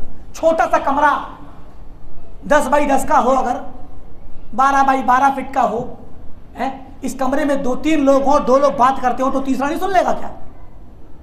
फरमाती है आयशा सिद्दीक़ा रज़ियल्लाहु तआला अन्हा, खौला अल्लाह के नबी से धीरे धीरे बात कर रही है, मुझे एक बात सब कान में मेरे नहीं आई, मैं नहीं समझता कि क्या बात कर रही है। 10 बाई 10, 15 बाई 15 मान लीजिए, भी सब तो हमें भी नहीं पता कितना बड़ा कमरा है वो, है। खौला बात कर रही हैं, वहीं पर आयशा सिद्दीक़ा मौजूद हैं। कहती हैं कि मुझे नहीं कान में मेरे आवाज आई, क्या कहा। उसके बाद अल्लाह के नबी सल्लल्लाहु अलैहि वसल्लम से जो बात हुई थी, आपने उस वक्त कुछ नहीं कहा क्योंकि नया मसला था। उनके शौहर ने, खौला के शौहर ने कह दिया था कि तुम मेरे लिए मेरी माँ की तरह हो, मेरी माँ जैसे मेरे ऊपर हराम तो तुम भी मेरे ऊपर हराम। ज़माने जाहिलियत में ऐसे कह देते थे, ज़िहार कर लेते थे, अंत अलैका ज़ारे उम्मी, तुम मेरे लिए मेरी माँ की पीठ की तरह हो, जैसे मेरी माँ मेरे लिए हराम है, एहतराम करता हूँ उसका। तो उनके शौहर ने उनसे कह दिया था, तो वो आके कह रही थी, या रसूलल्लाह ये तो मेरे शौहर ने ऐसे कह दिया, तो क्या मैं वाकई माने में इसकी माँ बन गई? अब मैं इसकी बीवी नहीं रही, अब मुझे उसको अपना बेटा मानना पड़ेगा या वो मुझे अपनी माँ मानेगा और हमारे बीवी और शौहर के ताल्लुकात अब खत्म हो जाएंगे। और तुम मैं क्या करूँगा रसूल, ऐसी मेरी क्या गलती है? मेरा शौहर जो बोल देगा वो हो गया। आपने कहा मुझे तो पता नहीं है, मैं अल्लाह ताला मुझे खबर देगा तब बताऊंगा। आप पर वही नाजिल हुई, वही नाजिल हुई तो उसके बाद आपने सूरह मुजादला की आयत पढ़ी, क़द समिअ अल्लाहु क़ौलन लती तुजादिलुका फ़ी ज़ौजिहा व तश्तकी इलल्लाह वल्लाहु यस्मअु तहावुरकुमा। यकीनन अल्लाह ने सुन ली उस औरत की बात जो तुम्हारे पास आकर के अपने शौहर के बारे में शिकायत कर रही थी, उसकी बात को सुन लिया और अल्लाह ताला तुम्हारे दरमियान की बात को सुन रहा था, तुम्हारी हिवार और गुफ्तगू को सुन रहा था। आयशा फरमाती हैं, अल्फाज देखिए, कहती है कि मैं कमरे में होने के बावजूद नहीं सुन पाई और अल्लाह ताला ने 7 आसमान के ऊपर से सुन लिया। सुब्हानल्लज़ी वसिअ समअहु वस्समावात, पाक है वो ज़ात जिसके सुनने की कुदरत इतनी अजीम है कि वो हर चीज को सुन सकती है। उसने 7 आसमान के ऊपर से खौला के कलाम को सुन लिया और मैं वही कमरे में नहीं सुन पाई। कितनी दलीलें चाहिए आपको इस बात पर कि अल्लाह ताला ऊपर है? ये सहाबा का अकीदा था। है उम्मुल मोमिनीन ज़ैनब बिनते जहश रज़ी अल्लाह ताला अन्हा, जो अल्लाह के नबी सल्लल्लाहु अलैहि वसल्लम के मुंह बोले बेटे ज़ैद बिन हारिसा की बीवी थी, जब उन्होंने तलाक दी तो अल्लाह के नबी ने शादी की, तो अल्लाह ताला ने क्या फरमाया कि जब ज़ैद ने फलम्मा क़ज़ा ज़ैदुन मिन्हा वतरन ज़व्वजना कहा, जब ज़ैद ने अपनी ज़रूरत पूरी कर ली तो हमने तुम्हारी शादी उससे करा दी, अल्लाह ने करा दी है। तो ज़ैनब क्या कहती थी? सारी अपनी सौकनों के सामने बैठती, कहती कि अरे तुम्हारी शादी तुम्हारे बाप ने कराई है, तुम्हारी शादी ज़व्वजकुन्ना अहालीकुन्ना, तुम्हारी शादी तुम्हारे घर वालों ने कराई है, और मेरा मकाम देखो, वज़व्वजनी अल्लाहु मिन फ़ौक़ि सब'i समावात, और मेरी शादी अल्लाह ने कराई अल्लाह के नबी से 7 आसमान के ऊपर से। कितने नुसूस लेंगे आप सहाबा के जो ये बताते हैं कि अल्लाह ताला 7वें आसमान के ऊपर है?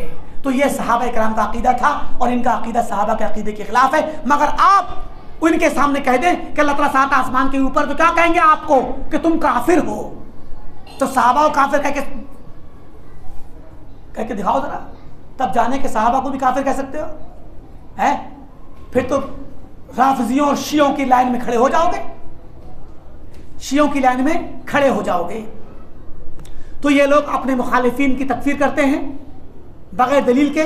और आखिरी चीज़, 9वीं चीज़ यहाँ पर इसमें इनकी पहचान के मुताल्लिक़ ये है अल इजमाल फ़ी मवाज़ि तहताजु इला तफ़सील बयान वल क़ियास अला मा ला यसिहुल क़ियासु अलैह, कि ये लोग ऐसी जगह पे मुख्तसर बात कहेंगे जहाँ तफसील से आनी चाहिए, और ये ऐसी चीज़ों पर क़ियास करेंगे जहाँ क़ियास करना सही ना हो। मतलब हर जगह क़ियास लगाएंगे, अक़लें लगाएंगे जहाँ पर क़ियास लगाने की ज़रूरत नहीं है। और ये लोग क़ियास के ज़रिए, अक़ल के ज़रिए दीन के मसाइल में तहरीफ़ करते हैं और दीन को और अक़ीदे को बदल देते हैं और सही अक़ीदे को छोड़ देते हैं। तो ये इन लोगों का तरीक़ा है। और इसके बाद ये चैप्टर ख़त्म होने के बाद अब मुसन्निफ़ यहाँ पर कुछ सलफ़ी मनहज के कुछ अहम क़वाइद बतलाएँगे। अज़ान कै बजे है हमारे यहाँ? अभी अज़ान होने में आधा घंटा है। अच्छा, चले ठीक है।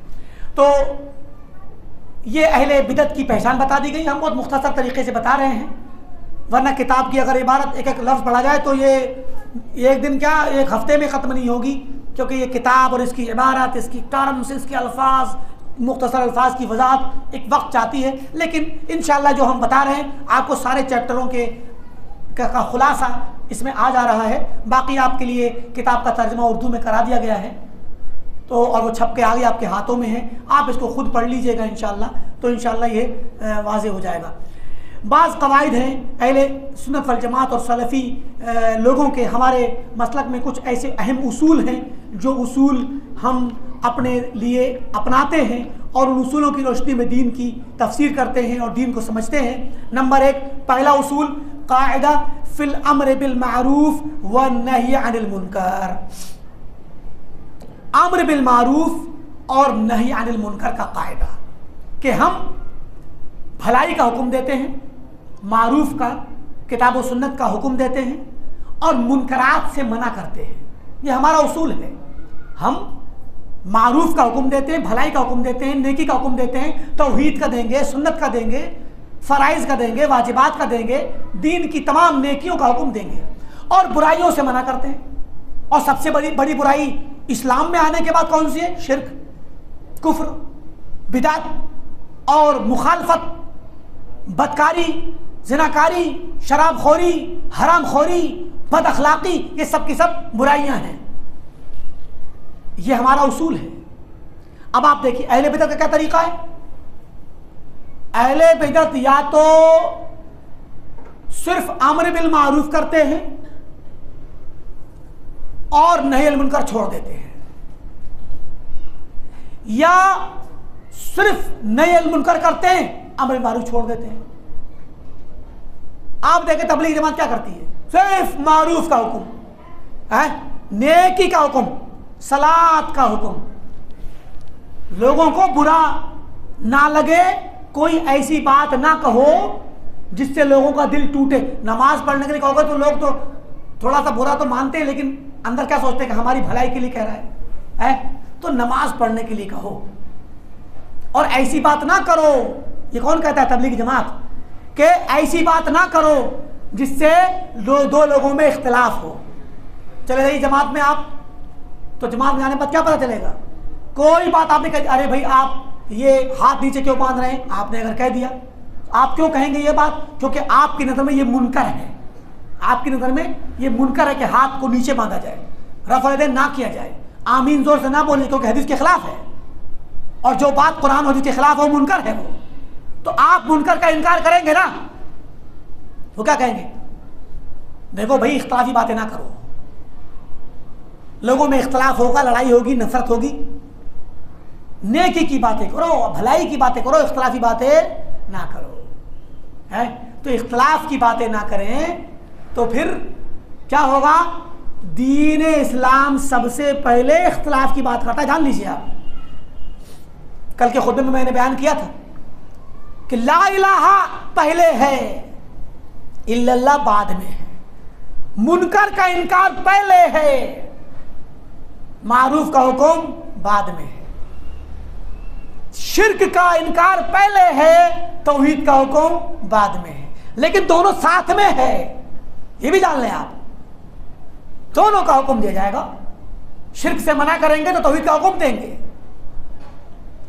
मुनकर का इनकार करेंगे तो मारूफ का हुक्म देंगे, बिदअत का इनकार करेंगे तो सुन्नत का हुक्म देंगे, दोनों चीज साथ में चलेगी। तो ये अहले सुन्नत वल जमात का अकीदा है। हमने इसको मुख्तसर कर दिया, वरना तफसील में बहुत ज़्यादा कलाम इसके अंदर पाया जाता है।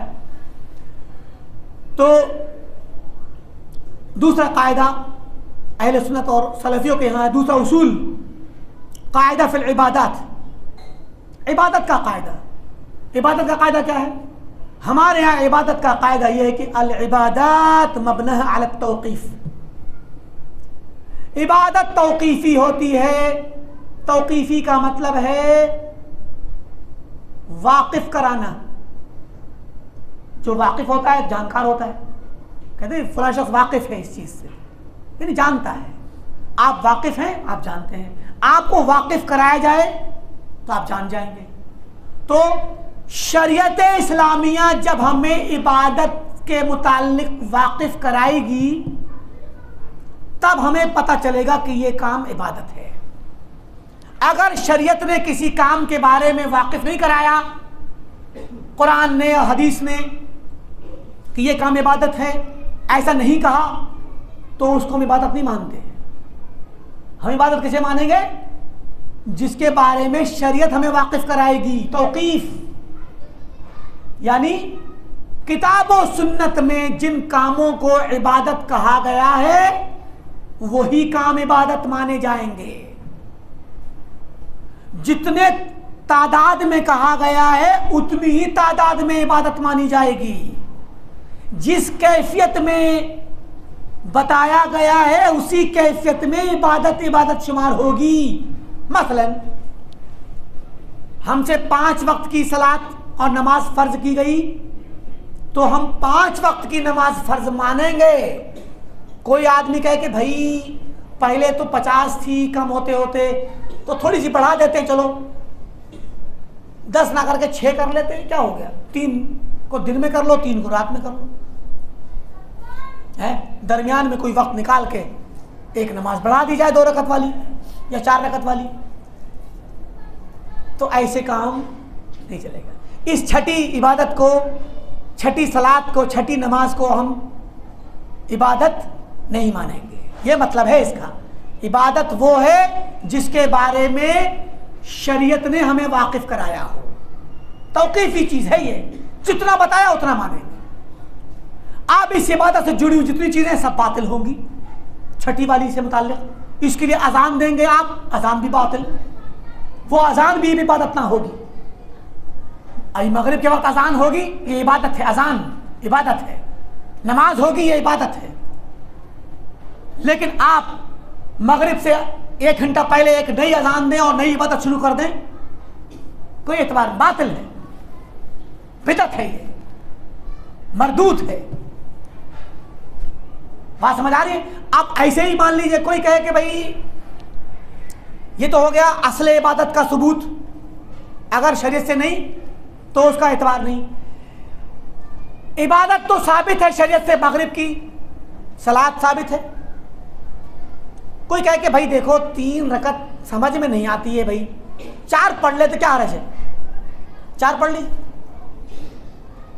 सवाबी मिलेगा, इजाफा हो जाएगा। तो असले इबादत तो साबित है मगरिब की, लेकिन 3 पर 1 बढ़ा देंगे आप, तो फिर ये बढ़ा देना के अदद तादाद को बढ़ाना भी हुआ और कैफियत को बढ़ाना भी हुआ। ज्यादातर तादाद बढ़ानी, रकत बढ़ा दिया। इजाफा, ये इजाफा साबित नहीं है। आप कहें दलील लाओ कि मगरिब की नमाज कभी कभी 4 रकत पढ़ी जा सकती है, दलील लाओ। क्यों? क्योंकि चौथी रकत भी इबादत होगी और इस इबादत के लिए दलील चाहिए। बगैर दलील के ये इबादत कबूल हम मानेंगे ही नहीं, अल्लाह ताला कबूल करेगा ही नहीं, हम भी नहीं मानेंगे इसको कि ये इबादत है। तो ये 2 तरीके हो गए, नई इबादत ईजाद करना या पुरानी में इजाफा करना। तीसरी शक्ल, इबादत तो वही है, तादाद भी वही है, शक्ल बदल दी, कैसे बदल दी। कोई क्या करे, मान लीजिए सलात ही की शक्ल बदल दे, पहले नंबर रुकू करे, बाद में क़याम करे, या पहले सजदे कर ले, कुछ भी शक्ल बदल दे। कोई क्या ऐसा है 2 सजदे हैं, ऐसा करते हैं सबसे पहले अल्लाह अकबर कहते सजदे में जाओ, एक सजदा करने के बाद आप खड़े होकर के क़याम करो, सूरह फातिहा वगैरह पढ़ो, रुकू करो, फिर समिल्लाह के बाद फिर एक सजदा करो, तो 2 सजदों के बीच में कर दो इसको। कुछ भी शक्ल बना दे भाई, कैफियत बदल दी, आगे पीछे कर दिया, शक्ल सूरत और हैत बदल दी उसकी, तो ये भी कबूल नहीं होगी।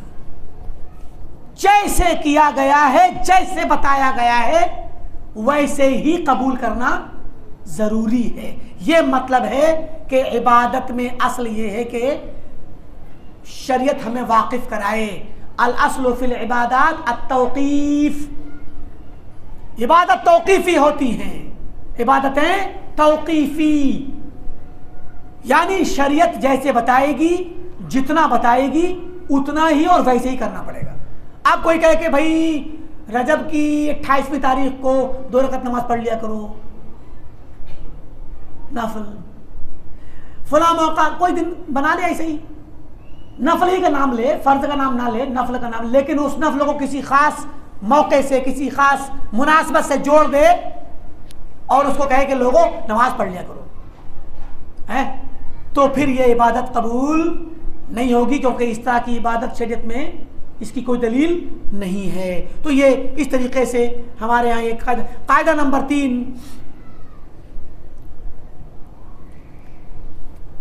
अन्ना मदार अद्दीन अलल इल्म नाफ़िअ वल अमल सालिह,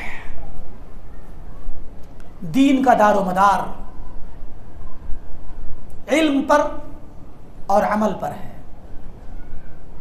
यानी दीन, अगर कोई इंसान दीन को फॉलो करना चाहता है और दीन का इल्म ना ले तो कैसे करके दीन उसके यहाँ पाया जाएगा। मान लीजिए कोई इंसान नमाज पढ़ने आए और नमाज की एक भी दुआ उसको याद ना हो और पूरी जिंदगी ऐसे ही पढ़ता रहे, बगैर खाली खड़ा है, पढ़ता तो कुछ नहीं है, तो क्या उसकी सलात होगी? उसको माजूर मानेंगे आप? जबकि कोई बीमार भी नहीं है, कोई तकलीफ भी नहीं है, ऐसी अकली तौर पे कोई परेशानी नहीं है उसको, वो सीखना ही नहीं चाहता, कुछ नहीं सीखा कभी भी, ना सूरह फातिहा याद है, ना कोई छोटी मोटी सूरत याद है, ना दुआ सना याद है, ना ये पता है कि कुछ अरबी की कोई दुआ याद ही नहीं, कुछ भी कोई जिक्र याद नहीं, सुभान रब्बियल आला तक याद नहीं उसको, कुछ भी नहीं याद। तो हो गया उसका दीन है। दीन का दारोमदार इल्म पर है। इल्म दो तरह का होता है, एक इंतहाई जरूरी इल्म, बुनियादी इल्म, जिसके बगैर आपकी कोई इबादत ही नहीं होगी। ये इल्म सीखना हर मुसलमान पे फर्ज है, फर्ज ऐन है हर मुसलमान, क्योंकि इसके बगैर आपका दीन कायम कहां होगा।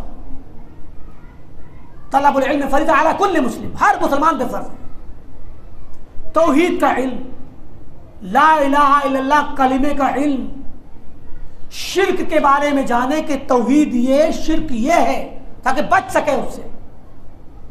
तो ये इल्म सीखना हर किसी के लिए जरूरी है। दूसरा इल्म होता है तफसीली, यानी जैसे उलमा सीखते हैं तमाम चीजों का इल्म, सारे मसाइल, तो ये इल्म तो सबके लिए फर्ज नहीं है, मखसूस चंद लोग सीख लें काफी है, फिर वो सिखाते रहेंगे लोगों को।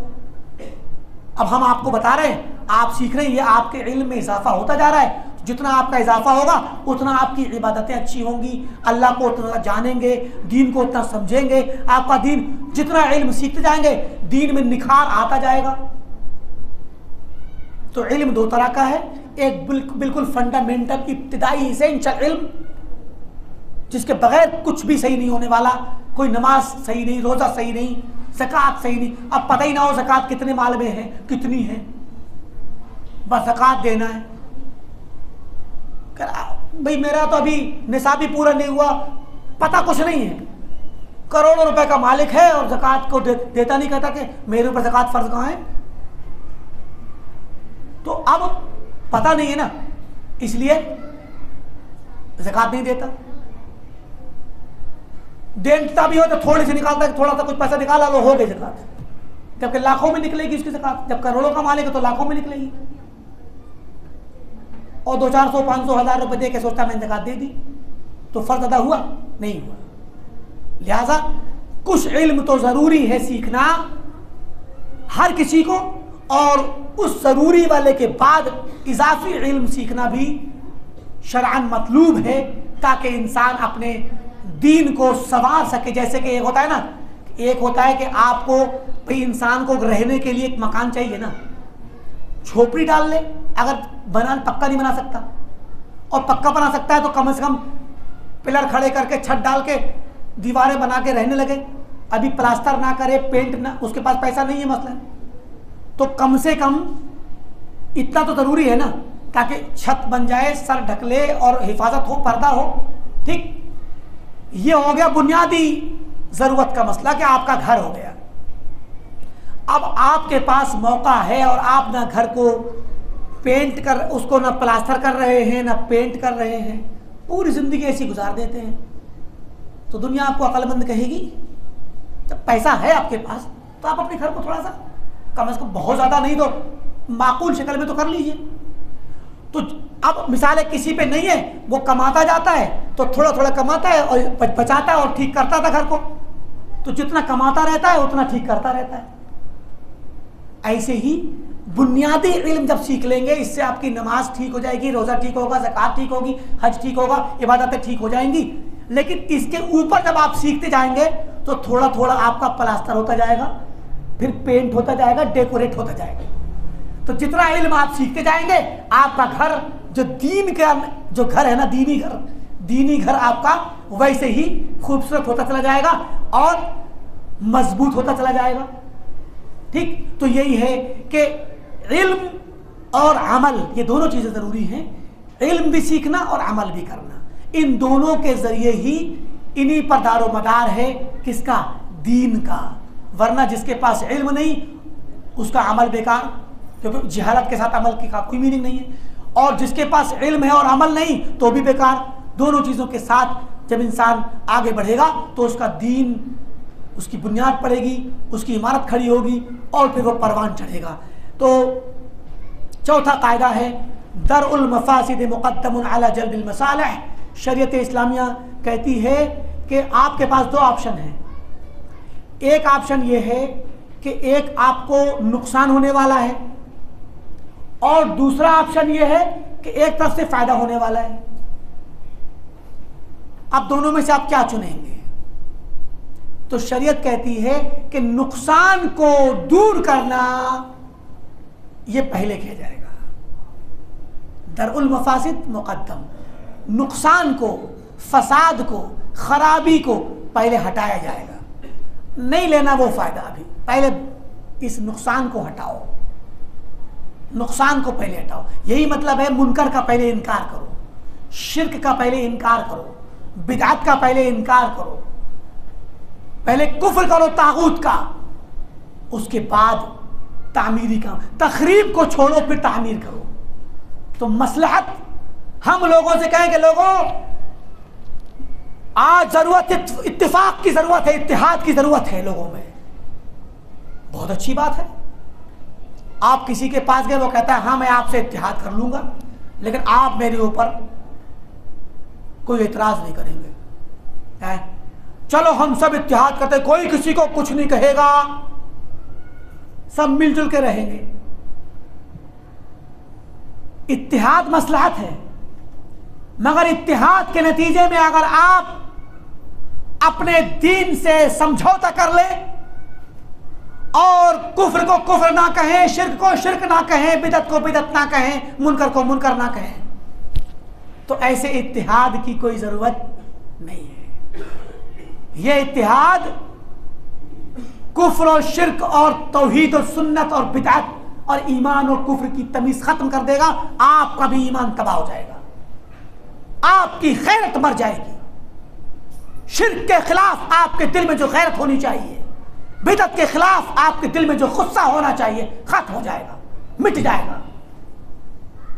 लिहाजा इस नुकसान को उठाकर इस फायदे को लेना जायज नहीं है। हमें यह फायदा नहीं चाहिए, हम इस फायदे को नहीं लेंगे, लेकिन इस नुकसान को हटाना जरूरी है। जिस फायदे से इंसान का ईमान खतरे में पड़ जाए, तौहीद खतरे में पड़ जाए, सुन्नत खतरे में पड़ जाए, उस काम की जरूरत नहीं है। तो ये मतलब है कि शरीयत इस्लामिया नुकसान को हटाती है, मसलहत को लेने से पहले, मसलहत बाद में, पहले फसाद और खराबी को हटाना जरूरी है। बहुत सारी इसके अंदर मिसालें दी हैं मुसन्निफ ने। अब देखिए एक मिसाल हम सुनाएं आपको। अल्लाह ताला ने फरमाया वला तसुब्बुल्लज़ीना यदऊना मिन दुनिल्लाह, अल्लाह ने फरमाया कि तुम लोग गाली ना दो, बुरा ना कहो उन माबूदों को जिन्हें ये मुशरिकीन पुकारते हैं, इनके बुतों को, इनके खुदाओं को बुरा ना कहा करो, गालियां ना दो। क्यों? फयसुब्बुल्लाह अदवन बिगैर इल्म, ये लोग बदले में, दुश्मनी में अल्लाह को गाली देंगे। तो कहते फहर्रमल्लाहु सब्ब आलिहतिल मुशरिकीन, अल्लाह ताला ने मुशरिकीन के खुदाओं को, माबूदों को बुरा कहना हराम करार दिया, रोक दिया। क्यों? मा कौने सब असब गैज़न व हिम्यतन लिल्लाह, हालांकि अगर आप माबूदाने बातिला को बुरा कहें तो ये तो तौहीद की गैरत का तकाजा है कि नहीं है?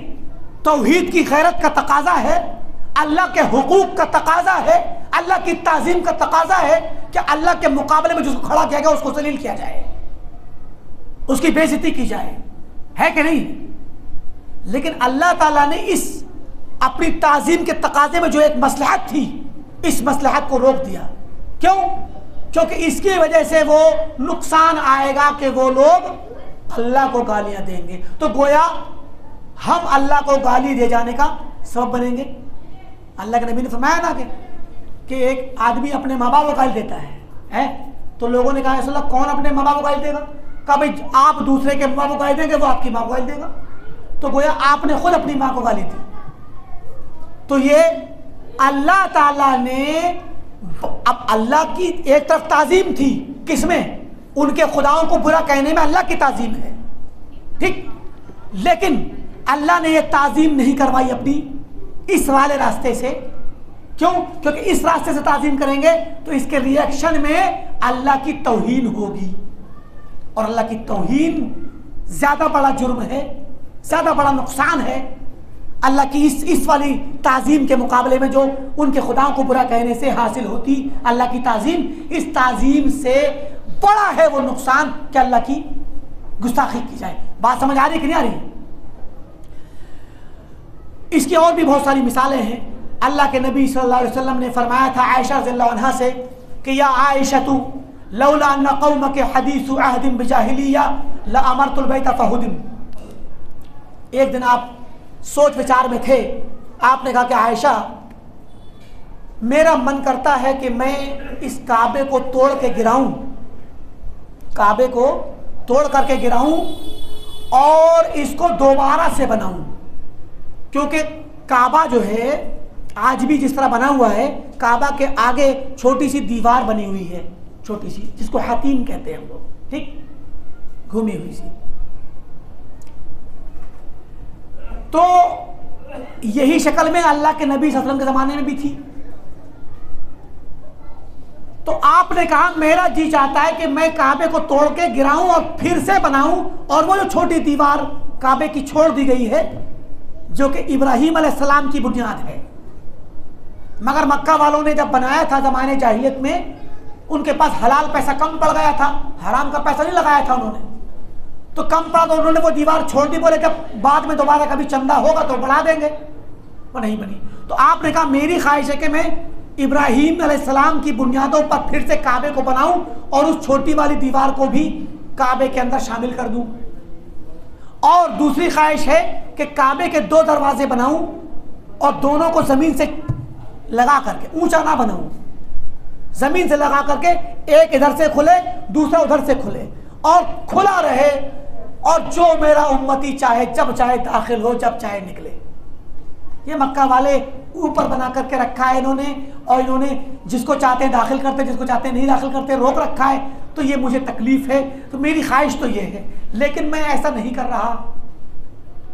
अब देखिए ये मसलहत थी कि एक तो काबे को इब्राहीम इस्लाम की बुनियादों पर बनाया जाए, दूसरा हर उम्मती के लिए दरवाज़ा खोल दिया जाए, 2, एक से दाखिल हो दूसरे से निकलो, हर आदमी काबे के अंदर दाखिल हो। मसलहत है ना, फ़ायदा है ना, मगर आपने ये फ़ायदा नहीं हासिल करने की कोशिश की। क्यों?